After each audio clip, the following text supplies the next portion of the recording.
Bon, pour le reste, j'ai trouvé ça navrant. Navrant parce que nous avons nous-mêmes fait, ici d'ailleurs à votre micro, volonté d'ouverture, de chercher des compromis, de faire en sorte que ce pays aille mieux. Et je vois que François Bayrou a traité ça par le mépris. Mépris aussi à l'égard des Français de Mayotte, parce que hier, c'était un jour de deuil national. Et ce que chacun a pu constater, c'est que, au fond, même cette journée de deuil n'était pas respectée.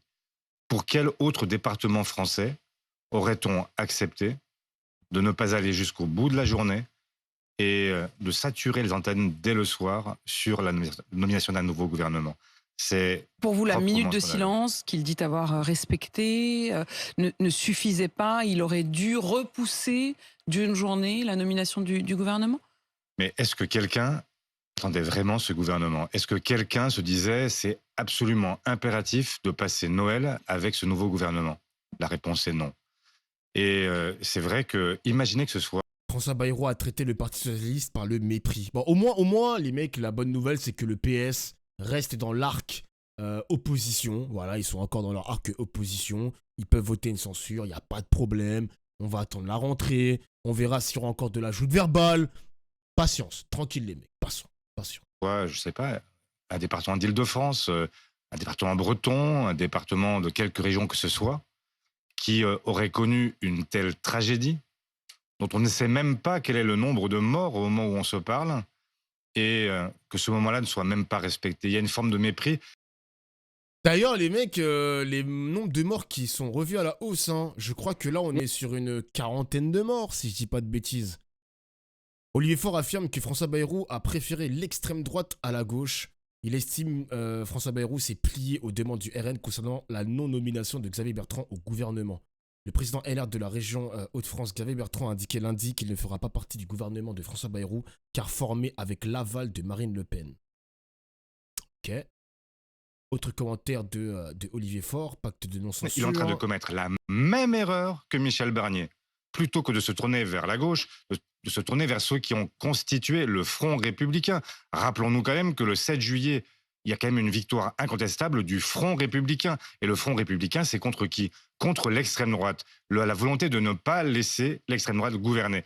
Et voilà que le même, enfin plutôt, non, pas le même, que François Bayrou commet la même erreur La même que Michel erreur. Barnier en se tournant vers l'extrême droite, Vous préférant avez dit, l'extrême droite à la gauche. vous avez dit, Voilà Olivier Faure, j'avais exactement la proposé, même leçon qui n'a pas retenu. nous avions proposé, nous, socialistes, Oui, un pacte absolument. de non-censure. Est-ce que ce matin, vous nous dites ce pacte n'existe plus, il a volé en éclats? Je le dis ce matin à votre micro, Apolline de Malherbe. Oh. Le pacte de non-censure, aucune des conditions n'a été respectée par François Bayrou. Je rappelle donc, pas de dépendance de l'extrême droite, plus de passage en force avec le 49-3, et enfin, un changement de cap. Je n'ai rien entendu de la sorte. Je n'ai pas Jure un vu nouveau quoi que sub. ce soit. Et donc, je me dis, mais Merci en pour le fait, sub, tel à chac, quoi merci ont mon gars. servi ces heures passées ensemble? À quoi ont servi ces moments où nous avons, nous, cherché loyalement, pour les Français, à faire avancer les sujets sur les retraites, sur le pouvoir d'achat, sur les services publics, sur la démocratie?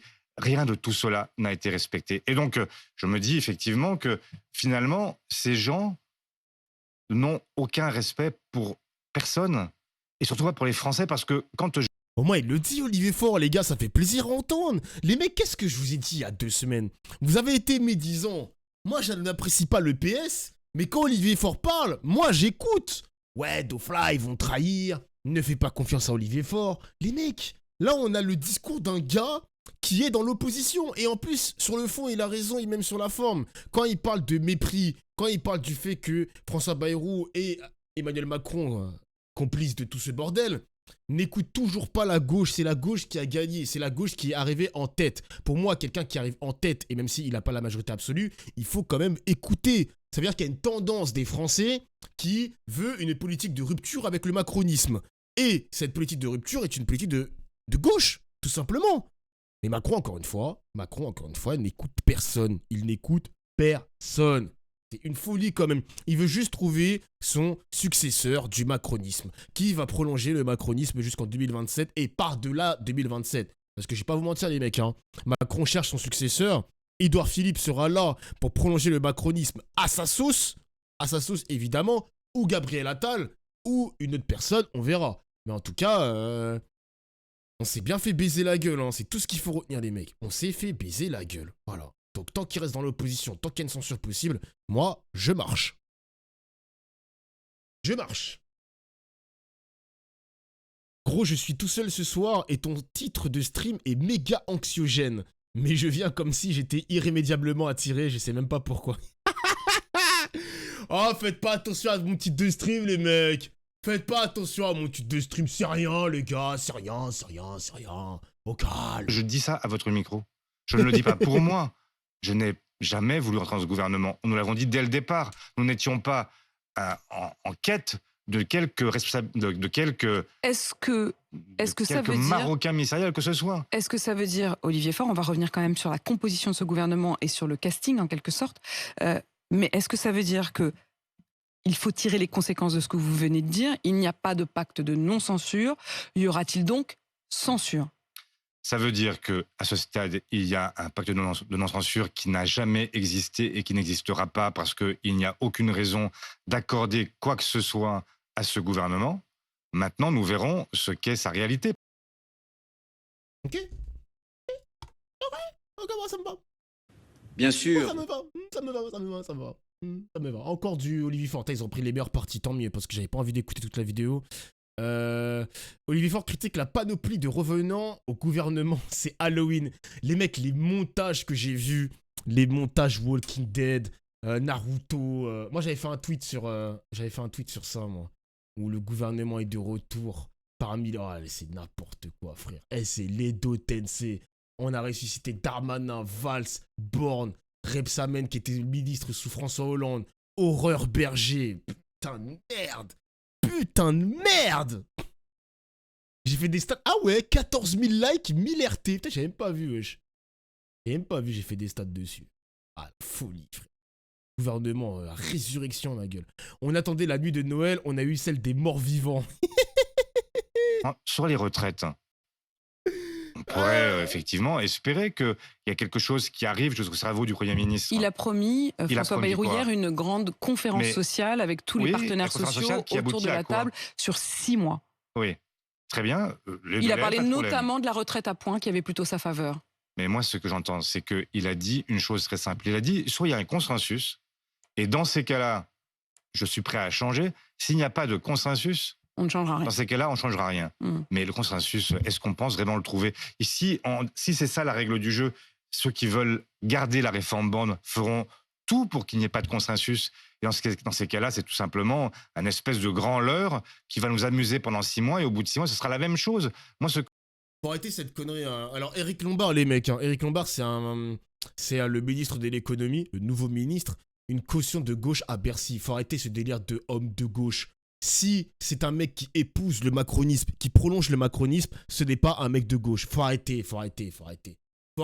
Il va se faire contaminer par le virus Macron, ma gueule. Faut arrêter de dire une caution de gauche. Ce mec-là n'est pas de gauche. Arrêtez. Toutes les personnes qui signent dans un gouvernement Macron n'est pas une personnalité de gauche. Arrêtez, ouais. Ce que j'avais dit au Premier ministre, d'abord, c'est que, 1, il fallait la suspension. Arrêtez. 2, une conférence sociale. Et 3, derrière, s'il n'y avait pas de consensus, soumettre aux Françaises et aux Français la loi. Par référendum. Et donc, faire en sorte que nous puissions se donner toutes les chances d'un changement. Si c'est simplement pour amuser la galerie pendant 6 mois et à la fin dire on revient à la réforme Borne comme c'était prévu, alors effectivement, on n'est pas des pigeons. Voilà. Et donc, il y a quelque chose qui cloche aujourd'hui. C'est qu'il y a une espèce de volonté de durer, et en plus, qui ne volonté de durer jusqu'à quand? Jusqu'au moment où on pourra à nouveau dissoudre. Eh ben, figurez-vous les mecs, figurez-vous que cet épisode-là va faire du bien au PS.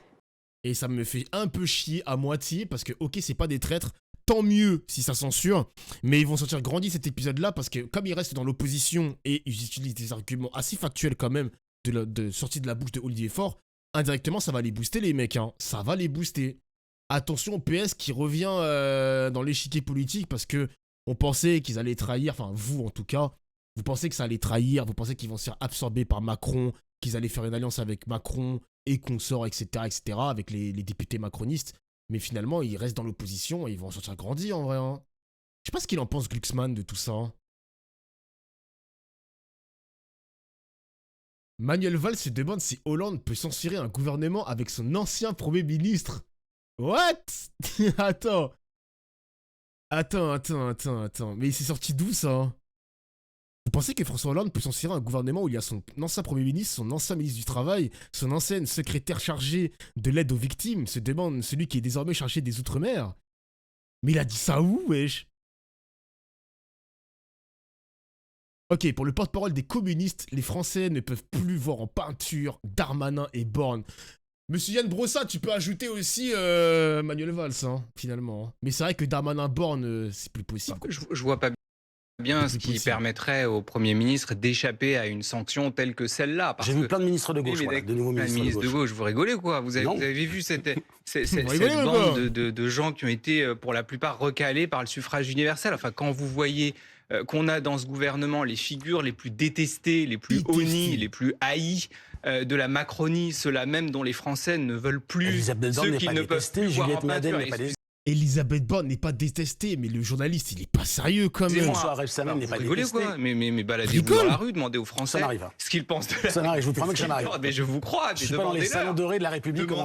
Mais demandez-leur ce qu'ils pensent de la réforme des retraites qui a été imposée par Madame Borne par le biais d'un 49.3. Ils ne peuvent plus les voir en peinture. Et donc, on a mis dans un même gouvernement tous ceux dont les Français ne veulent plus, alors même... Y'a rien, les gars. Putain, mais elle fait chier cette fenêtre de merde, là. Rachida Dati, Darmanin, Elisabeth Borne. Les mecs qu'on déteste ont tous été réunis, les mecs. C'est les All-Stars. C'est les All-Stars, mon gars. On sort d'une élection législative au cours de laquelle le camp macroniste a été battu à plate couture. Donc, évidemment que ça pose un problème. Et puis surtout, cela augure du fait que ce gouvernement va poursuivre la même politique économique que celle qu'on a connue depuis 7 ans. Ah là là là. J'ai hâte de voir ma première... les gars, mon premier réflexe à la rentrée là, quand il y aura le conseil des ministres et tout. Je sais pas si le président sera là, normalement oui. Ah, j'ai tellement hâte de voir Manuel Valls serrer la main d'Emmanuel Macron. Attends, est-ce qu'il l'a déjà fait? Attends, Manuel Valls, Macron, genre côte à côte. Ils ont déjà été côte à côte ou pas? Ah ouais. Ah mais oui, mais je suis con, mais putain, mais Macron il était dans le gouvernement de François Hollande, je suis un idiot moi. Mais je suis un idiot, mais putain ils étaient déjà côte à côte frère. Mais je suis un ouf moi, c'est vrai qu'ils étaient côte à côte, c'est vrai. Manuel Valls aura tout fait pour exister pendant l'investiture d'Emmanuel Macron, genre ils se sont foutus de sa gueule quotidien. Putain. Le choc des ambitions. Ah là là, comme ils se retrouvent. Non, c'est trop une dinguerie, la photo. Non, c'est trop, les gars. Non, la politique, c'est vraiment... C'est une série américaine, les mecs. Désolé, c'est une série américaine. Ah là là là là là là là là. Bon, ça, Marine Le Pen, on avait déjà écouté. Horreur Berger, putain. Vous savez, je pense que c'était pas une évidence et pour aucun d'entre nous d'accepter d'être membre du gouvernement, ni pour François Bayrou lui-même en vérité, parce que c'est extrêmement difficile. On est dans un contexte budgétaire, économique, politique, où tout le monde nous dit que c'est impossible. Donc il faut être peut-être fou pour accepter, ou il faut peut-être avoir conscience qu'à un moment, c'est notre responsabilité d'essayer. Parce que si on joue à la roulette russe en permanence, si on se dit que tous les mois, tous les 3 mois, on a un gouvernement qui est censuré, à la fin, il se passe quoi pour le pays? Il se passe quoi pour nos agriculteurs qui attendent tout simplement qu'il y ait une loi d'orientation agricole? Il se passe quoi pour les Français? Ça a bon dos hein, de parler des agriculteurs. Hein. Ça a bon dos. Hein. Il se passe quoi pour nos services publics? Il se passe quoi sur les sujets, moi, que je porte, où on attend depuis longtemps que des réformes puissent être portées? J'avais commencé à les engager. C'est pour ça que j'ai accepté de revenir aussi.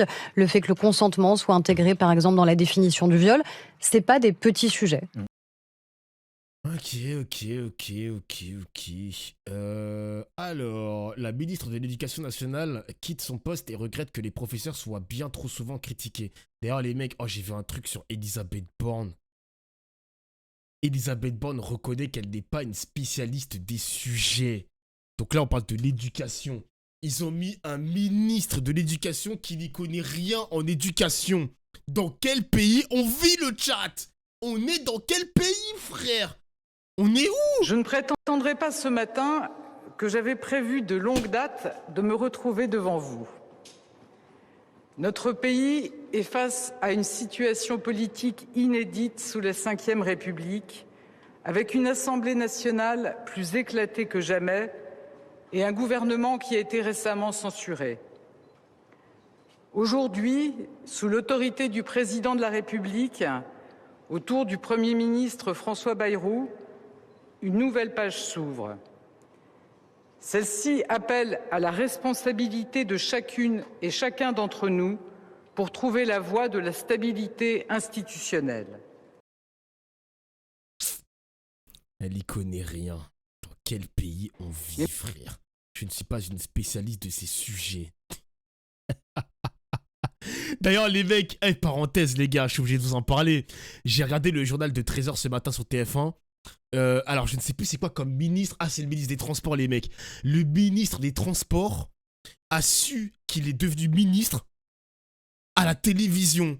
Genre, comme les footballeurs, les mecs. Les footballeurs, quand il y a la liste de Deschamps, ils nomment les footballeurs et ils l'apprennent à la télé. Eh ben, le ministre des Transports, c'est la même chose. Il a découvert son nom à la télé. C'est pas une blague, les mecs. C'est pas une blague. Ce n'est pas une blague. Ah, putain de merde. Ah là là là là là là. Ah, Didier Migaud appelle Gérald Darmanin à garder pour lui ses opinions. Le 23 septembre dernier, il y a 3 mois presque.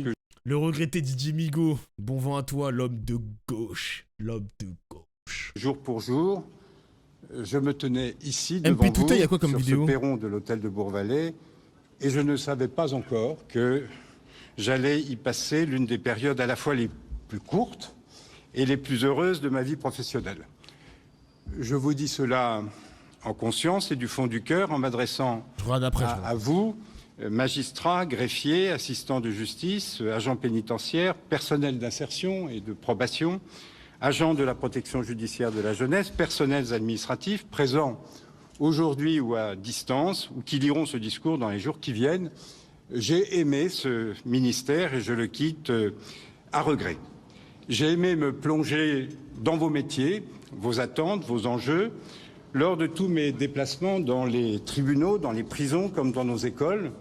Partout où je suis allé, j'ai ressenti l'envie de bien faire, le sens du service public, ça a duré 3 mois, la passion de vous engager et de servir la cause de la justice, même dans les conditions les plus difficiles. N'empêche, ça me fume les mecs. Ah putain, mais casse les couilles ces trucs de merde. Attends, je vais couper le son. Les gars, je vois ce bandeau à chaque fois, passation de pouvoir, etc. 24 décembre 2024, ils vont devoir... Je suis sûr qu'ils ont déjà préparé ce papier. Ils ont préparé ces papiers pour le trimestre prochain. Pour moi, ce gouvernement ne va jamais tenir, les mecs. Hein. Cette mascarade, ces cérémonies, etc. On va la revoir dans 3 mois, les amis, je vous le dis. Hein. L'exercice de nos fonctions avec lesquelles j'ai pu échanger au cours de ces 12 semaines. On va mettre un coup de Tipex. Un coup de Tipex sur la date.